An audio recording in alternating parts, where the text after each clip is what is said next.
Since 1994, we have seen the UK roller coaster height record stay with the big one at Blackpool Pleasure Beach. And it's still the biggest one in this country, guys. How'd you get it? However, this record is about to be beaten almost 30 years later in the form of Project Exodus at Thorpe Park. Which, in all fairness, after 30 years of having the big one's record, we're only going to beat it by 1 foot.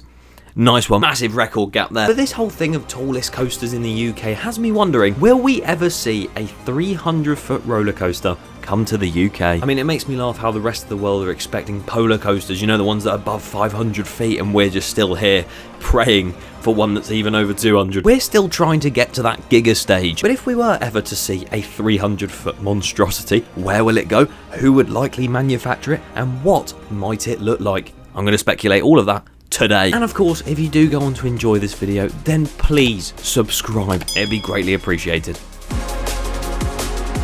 The height record in the UK then, where did it stem from? I mean, you could say that the first coaster in the world that was probably about 2 foot off the ground was the tallest at some point, so I guess it stemmed from there. But jokes aside, a lot of the coasters in the UK didn't really breach even the 100-foot mark, you know, we were very much below the trees.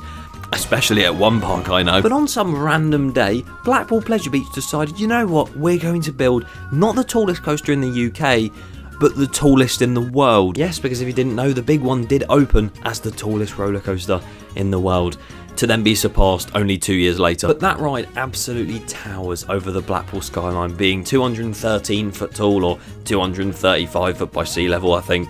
Again, I've said it before, let's get into that debate. I'm not doing that. But if you go to Blackpool, you are bound to see it because it just towers over that skyline. But it's iconic. You can't go wrong with the big one, other than the fact that there's no airtime on it and it's quite rough. Whoa, whoa, whoa, who the hell's saying that? I didn't say that. After waiting so long for that record to finally be topped, we have 2024 on the horizon, and that's 2025, where Project Exodus will open, and we're finally going to see this Egyptian-themed Mack hypercoaster just tower over that skyline at Thorpe Park. That's going to be real soon. I can't wait. But it's going to be 236 feet tall, and it's going to be 236 meters of epicness. But it is extremely strange how it's taken 30 years to debatably go up only by 1 foot. So what is the dilemma, and why are we not building higher? I mean, if you look over at the United States of America, they have so many 200-foot plus coasters. I mean, you've got, what, 2 in this country, almost 3? Cedar Point, over in Ohio, has 5 in one park. That's more than our bloody country. What's going on? But like, come on, they're getting 450-foot coasters and we're still stuck on 230. What's going on? Will or will not get a 300-foot roller coaster in our lifetime? Will we see that in the UK? And my answer, I think we will, you know. One of the parks is going to go rogue and build one. But seriously speaking, I do think we will see a 300-foot plus coaster come to the UK in the next 10 to 20 years, you know, because the marketing and the draw they're going to have to not only enthusiasts, but the general public as well, it'll be insane. Everyone's going to want to ride it, no matter what it looks like.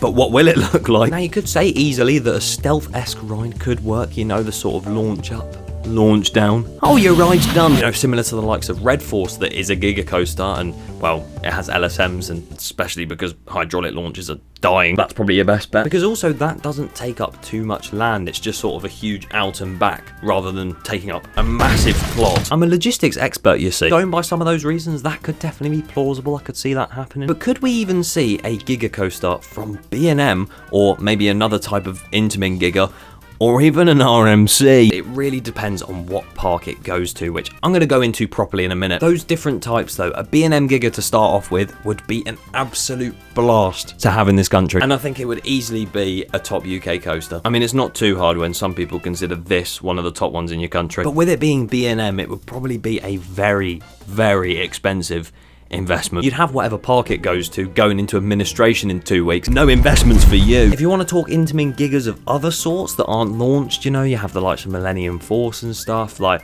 I don't think they really make them anymore. And of course, a lovely bit of RMC giga action. Oh, you'd love to see it, wouldn't you? The manufacturer themselves have actually teased a giga coaster opening somewhere, or they're trying to make it. So, I mean, we could see it, but then again, we are already struggling for a normal RMC, let alone a 300-foot one. So I think that's out of the equation. But we can hope and wish. If we revert back to the park talk, though, sounds like a podcast. If there was a theme park in the UK to get a 300-foot roller coaster, where would the 300-foot roller coaster be situated in the UK theme park? somewhere in the UK. Numero uno will be Flamingo Land. We'll discuss why the land with the head and rib bashing ride should get a Giga. I could very much imagine a massive coaster right at the back of the park, because it just would. As they showed with the whole area of Sick, their 10 inversion roller coaster, that is a very open area. Like, there's no real foliage, terrain. It's just pebbles. Flamingo Land have a lot of open space that they could use, especially where the park is situated, you know. There's a lot of fields, you know. Just expand, you know. And they've also shown with Cliffhanger, their drop and shot tower, that they can build quite high. And not only the showcase of that, but if they were to build a massive roller coaster, the draw to that park would be even more than they got with Sick, because I know that drew a lot of people in. Flamingo Land about to be thriving. And as much as they have one of the worst rides I have ever been on in that park, and also my favourite, I would genuinely love to see Flamingo Land get this size of a roller coaster. But then another park I mentioned that has proven that they can build quite tall is Blackpool Pleasure Beach, who was supposedly, anyway, rumoured to try and get the bigger one built, where it shot up outside the park near the promenade, went up a massive top hat and came back down again. I don't know how true that is, but it would have been cool. But with Flamingo Land, I could see them going with that Intamin Giga style coaster, but at the same time, I could see Blackpool doing the same, because that model is a lot more space efficient, you know. I mean, they hardly fit in Icon, so trying to fit a 300-foot one in, you ain't doing that. So as the bigger one entailed, if we saw it launch out to the promenade and sort of go up that massive top hat, or, I mean, it could do it somewhere else in the park, I don't know why it has to go towards the sea, that would be incredibly awesome and riveting. Can you imagine the views off the top of that? Oh, it'd just be so awesome and so riveting. Let's be honest though, if a Giga came to Blackpool, it'd just be shut 90% of the time because of the wind. And knowing me, I'd go and every time it'd be shut. So once again, they had a huge buzz off the back of the big one being built, which was the tallest in the world, I guess. So that's a bit more of an achievement. But it was still the tallest in the UK back in '94. Still is now somehow. So why not bring that buzz again, but with a Giga coaster?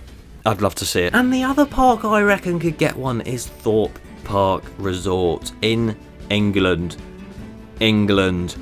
The Atlantic Ocean. I could definitely see Thorpe Park, the thrill capital of the UK, trying to get a Giga. It's just the fact Heathrow might stop them, but you never know. What would they get? So if you didn't know, before Exodus was released to the public and sort of people found out about it, and now it's completely spoiled, there was actually a separate B&M Hyper version made for Old Town and sort of backing off to where Slammer was, I believe. So if they already tried for a B&M Hyper, if they had the space to, why couldn't they do a Giga? And if worse came to worse, I could definitely see a similar sort of ride to Orion at Kings Island over in America happening, because if you don't know, that has a certain height to it, but the drop is what makes it a Giga, if that makes any sense. So pretty much it is a 300-foot roller coaster, because it could technically stand 250 foot above ground and then go 50 foot underground. You get what I'm saying? Good use of thinking that. But depending on where it goes, whether it be round the back of Inferno, which I do not think could happen because that's such a small area of land to have that in, whether it replace Rumba Rapids and use that island and also the one behind Swarm as a massive space, I don't care. Build it. Whether it has loads of airtime hills and sort of swooping turns around the lake and sort of low sweeping turns as well. I like the word sweeping today. I could just see that being a staple attraction at Thorpe Park and sort of enticing loads of different people in to come and try it. It would have airtime, everything enthusiasts want. We wouldn't have things to complain about for once. Black Mirror Labyrinth is still in your park, get rid of it. But no, I do reckon a B&M Giga with that drop technique could work. I, for some reason, don't think they're going to do an Intamin launch with a top hat, because, I don't know, just don't really feel like they would. And of course, an RMC Giga coaster. Would that ever happen? No, it would not. I'm going to build one of these for a live stream, because why not? Subscribe. Good night.